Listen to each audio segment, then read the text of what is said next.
سورة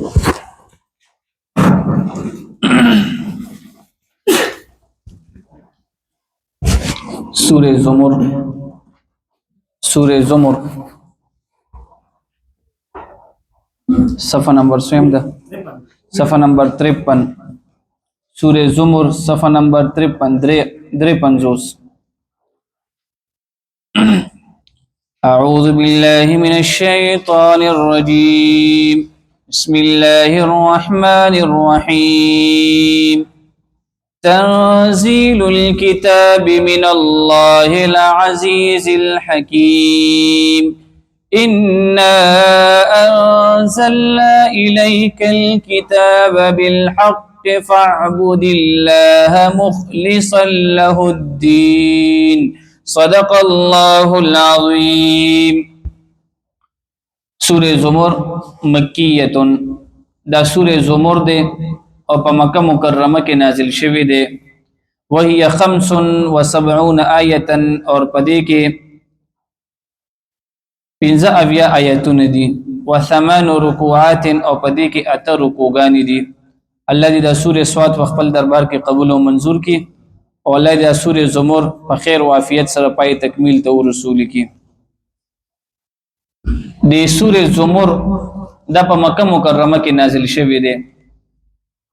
او د زمر ته زمر ولې ویل کیږي. د دې وجه دا ده چې د دې صورت په اخره کې زمر ټکی راغلی دی وسیق الذين كفروا الى جهنم زمرا.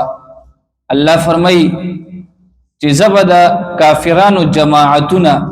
دا وجه کم دی جهنم طرف ته روان کم ورځ د قیامت.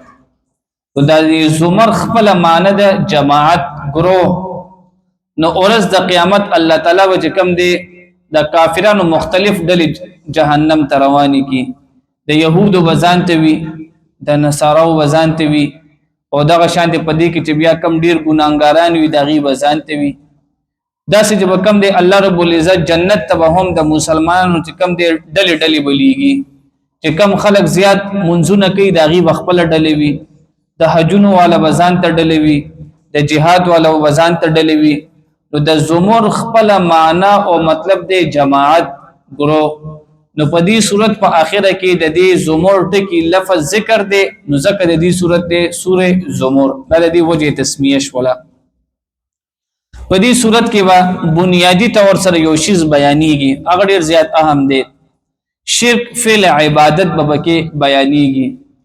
شرک فعل عبادت دې ته ویل کېږي عبادت به خالص د الله د پاره کې. کافرانو به عبادت وکولو او په دې عبادت کې به شرک کول هوا نو الله تعالی په دې شرک باندې رد کړي دي. کافرانو به ویل وی ګوره وی مونږه الله پاک منو الله پاک مونږه سکو منو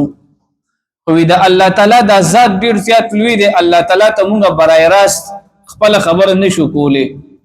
نو وی د الله تعالی د پاره مونږه سسیړیان مقرر کړی دي پونه غانې واسطه او وی دغه پونه چې کم دي زمونږه بوتان دي وی مونږ د دې بوتانو عبادت کو دي تخپل راز او نیاز ویو نو وی دا بوتان چې کم دي الله تعالی ته زمونږه سوړیا خبري وړي نو الله په دې خبره باندې رد وکړو چې نه ټول عبادت دا به چا د پاره وي دا خالص د الله د پاره وي. کبوتان دي او کداغه شان د کسو کوئی چې انبیای کرام دا زمونږه واسطي دي یا پیران زمونږه واسطي دي دا ټول په شرک فل عبادت کې راځي. عبادت به صرف د چا کیږي د الله تعالی. نو په دې صورت کې با بنیادی دا ذکر کیږي چې عبادت به د شرک نه د ریا نه دا بالکل بسبویه صفا بوي. نو په دې کې ټول کې دا خبرې دي. تنزيل الكتاب دا د قرآن مجید صفت ده چې دا قرآن مجید دا د الله د طرفه نازل شوی دی. په دې کې دروغ نشته دی په دې کې د دروغ احتمال نشته دی دا خالص ته چانه نازل شوی دی د الله نه. نو تنزيل الكتاب نازل کړي شوی دی دا کتاب دا قرآن مجید من الله العزيز الحكيم دا الله د طرف نه چې ډیر زیات غالب او حکمت والا دی. دا قرآن مجید مقصد الله بیانوي چې قرآن مجید چا ویللو او دا قرآن مجید د ویلو مقصد دا دی چې ټول عبادت دی به خالص یا د چا د پاره کوي د الله د پاره ان انزلنا الیک بشک مونږ نازل کړلو نبی له صلوات و سلام ستا طرف ته الكتاب بالحق دا قران مجید په حق سره فاعبد الله پس عبادت کو د الله رب العزت مخلصا خالص کوونکې له الدين چې د الله د پاره عبادت وي الا وورا لله خاص د الله د پاره دی